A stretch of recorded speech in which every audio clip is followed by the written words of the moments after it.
అవకాశాలుగా మలుచుకునే నేర్పరితత్వం ప్రపంచవ్యాప్తంగా విస్తరించిన ఆయన అభిమాన గణం ఆయన సొంతం. అలాంటి నాయకుడు మనకుండడం మన అదృష్టం. అటువంటి మన నాయకుడికి ఈ మహానాడు వేదిక సగౌరవంగా ఆహ్వానం పలుకుతూ ఈనాటి కార్యక్రమాలను ప్రారంభిస్తోంది.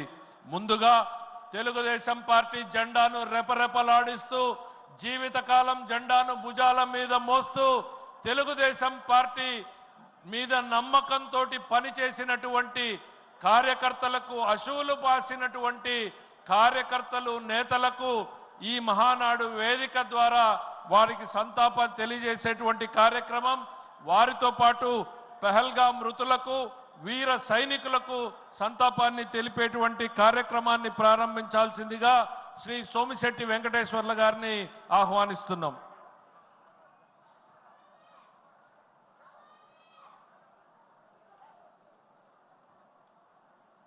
అక్కడ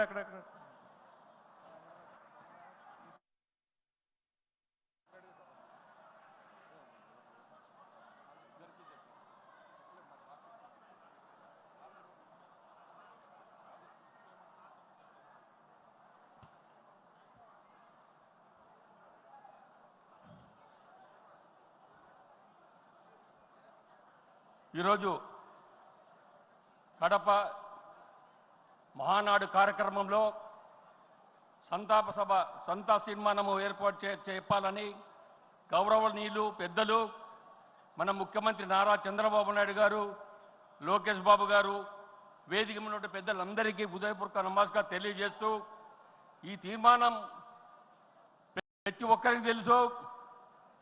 రాష్ట్రంలో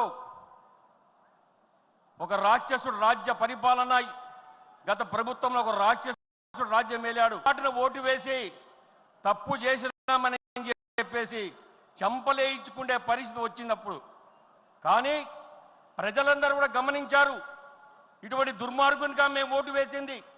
రాష్ట్రం దివాలా తీయించి రాష్ట్రం ఉన్నటువంటి తెలుగుదేశం పార్టీ కార్యకర్తల మీద కేసులు పెట్టడం, ఏదైతే తెలుగుదేశం పార్టీ బలపరుస్తున్నారో, జిల్లాలో ఎక్కడెక్కడ తెలుగుదేశం పార్టీ లీడర్లు ఉన్నారో ఏరి ప్రతి ఒక్కరి మీద కేసులు పెట్టారు.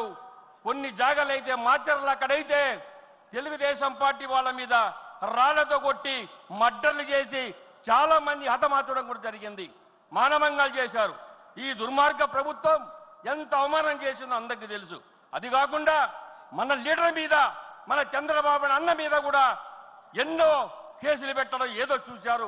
కానీ వాళ్ళ తప్పులు ఆడలేదు, వాళ్ళ పప్పులు ఉడకలేదు.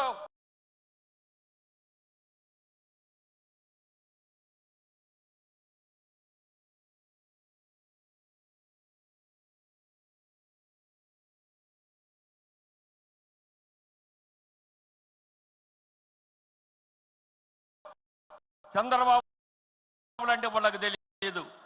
చంద్రబాబు నాయుడు నిదానం, అనిమాది తొందరపడి పనిచేసి కార్యకర్తలు కాపాడుకోవడం ఎలా తెలుసునో, కార్యకర్తలు ఏ విధంగా కాపాడుకోవాలో